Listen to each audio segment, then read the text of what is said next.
Hej med jer og velkommen til. Som lovet nede i produktlisten i min sidste video, så er der kommet en klar forbedring på min baggrund. Jeg har fået en baggrund, gudskelov, så behøver jeg ikke kigge på mit grimme rodet kontor.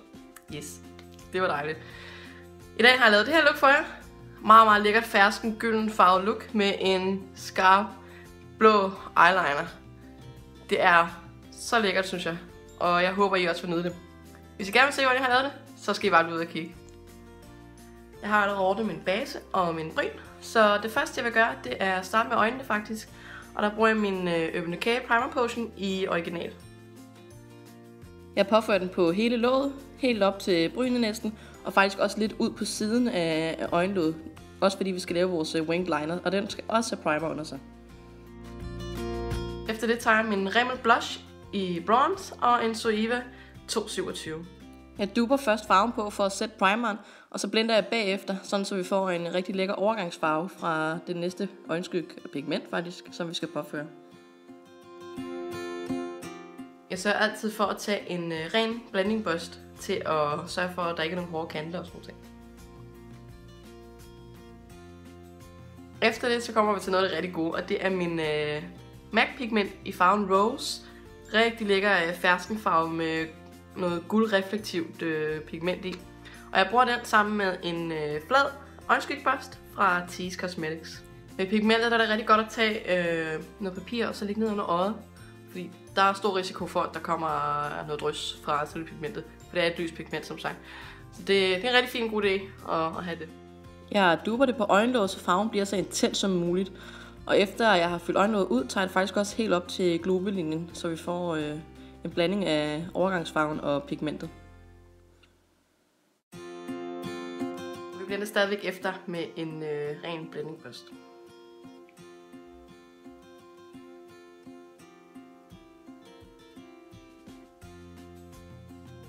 Inden jeg går i gang med eyeliner, så tightliner jeg med min sorte vandfaste eyeliner fra Tease Cosmetics. Og jeg tager den faktisk bare nede i roden af selve vipperne nedefra. Det er ikke for, at looket skal være mørkere, det er bare for, at der ikke er nogen bare stykker hud, man kan se igennem mascaraen. Til min eyeliner, der bruger min MAC Fluid Line i farven Royal Wink. Den er godt nok limited edition. Du kan få en meget lignende, der hedder Wave Line. En lille tand mørkere, men ellers også en rigtig fed blå farve, hvis man godt kan lide de meget sådan, kraftige farver til eyeliner. Og jeg bruger den sammen med en meget fin, tynd eyelinerbørste, som jeg har fra Manhattan. Når jeg laver winged liner, så starter jeg altid med at lave de to streger, eller den ene streg ud i siden af hvert øje. Jeg sørger altid for at tjekke, at det er den samme vinkel, for hvis de er det, så kan jeg begynde at lave resten af min eyeliner, og så bliver det meget nemmere at sørge for, at det hele bliver jævnt at se på.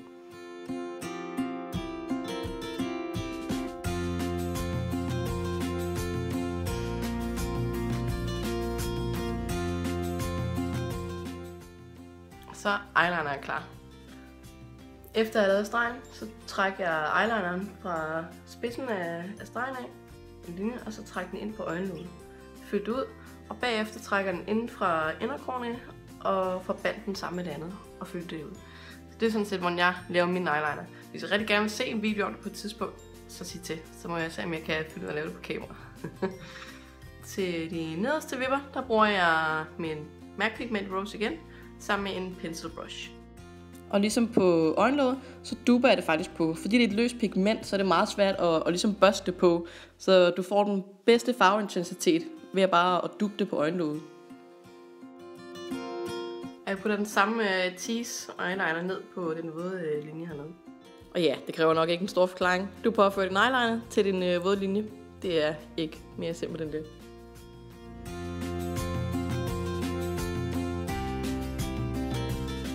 Jeg bruger den samme børste, som jeg brugte til pigmentet, til sådan meget let at lige blende eyelineren lidt ud også. Ellers så kan den godt blive meget skarp at se på.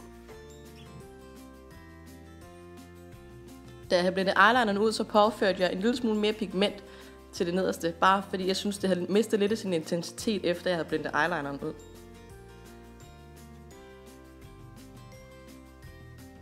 Jeg lægger mascara på, og det gør jeg off-camera. Til min nederste vipper, der bruger jeg min MAC Extended Play Lash, fordi den er rigtig fin, børsten, meget, meget tynd i det. Og er rigtig god til ligesom at få grebet fat i de små, tynde, meget, meget fine vipper, som jeg har.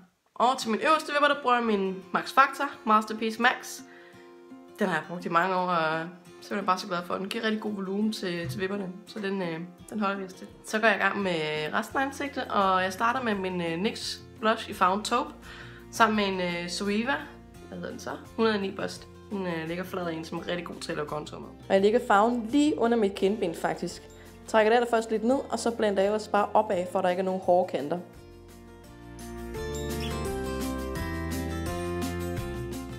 Jeg lægger det også op i tændingerne og faktisk også under kæben. Jeg føler, at det bliver lidt mere sammenhængende at se på, at det ligesom er hele ansigtet, der har fået lidt struktur tilbage efter foundation. Og med kæben, der skal man så få lidt det nede under kæben, og ikke på selve kæbebenet. Det gør bare, at det ikke ligner, at man har taget en forkert farve foundation på. Vi putter en lille smule under læben også, for at den ser mere fyldig ud. Det blender jeg så ud med en helt almindelig puderbørst. Ren. Der er måske en lille smule puder på, men tro mig, det gør ingenting. Og det sørger for at blende det rigtig godt ud, så der ikke er nogen hårde kanter.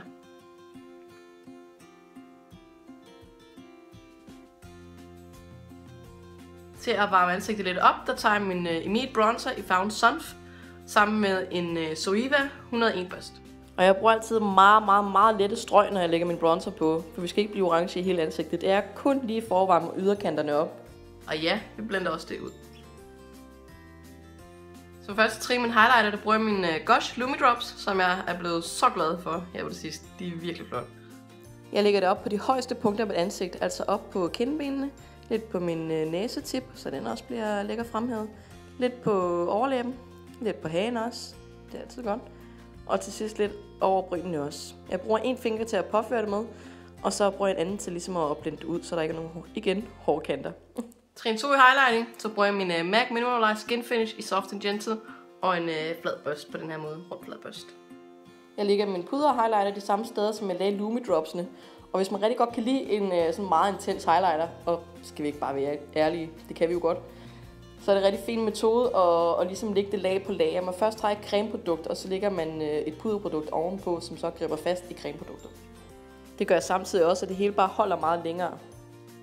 Til kinderne bruger jeg min Catrice blush i farven Call Me Maybe, og en Zoeva 126 Bust. Rigtig god blush, by the way. Blush, den ligger jeg lige imellem min bronzer, /contour og min highlighter, så det hele blender rigtig godt sammen. For at slutte ansigtet af, så tager jeg min MAC Fix Plus. Efter jeg har brugt Fix Plus, så kan jeg rigtig godt lige tage min beauty blender, som jeg brugte til min foundation, og så lige sørge for sådan lige stille og roligt at buff min highlighter ind. Det gør, at den bliver sådan mere jævn og glat at se på, og ikke lige så pudret. Så det er et rigtig fint trick, hvis man godt kan lide en lækker highlighter, ligesom jeg kan.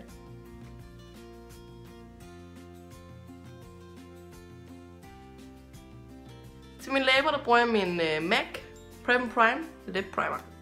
Den påfører jeg selvfølgelig bare på hele læben, og så duber jeg det ind med fingeren bagefter, for at det bliver ordentligt buffet ind i mine læber. Og til at putte oven på læberne, der bruger jeg min Urban Decay læbestift i Naked. Ja, og ligesom med læbeprimeren, så tager du dem selvfølgelig bare på som en almindelig læbestift. Jeg har ikke brugt en lip liner, simpelthen fordi jeg ikke føler, at læbestiften behøver det. Det er sådan meget fint naturligt. Your lips were better kind of læbestift, så du påfører den bare fuldstændig som den er. Så har vi det færdige look. Jeg synes, det er så fedt. Jeg elsker simpelthen den der fersken, gyldne farve, det er med den helt kølige, kolde, virkelig skarpe blå. Jeg synes, det er fedt. Jeg elsker det. Simpelthen. Jeg håber, I også elsker det. Jeg håber, I har nydt det, og synes, det var fedt at se på. Hvis I godt kunne lide det, så lige give en thumbs up. Og I må også meget gerne abonnere, mens I er i gang. Ha' en rigtig god dag, og så ses vi snart igen. Hej!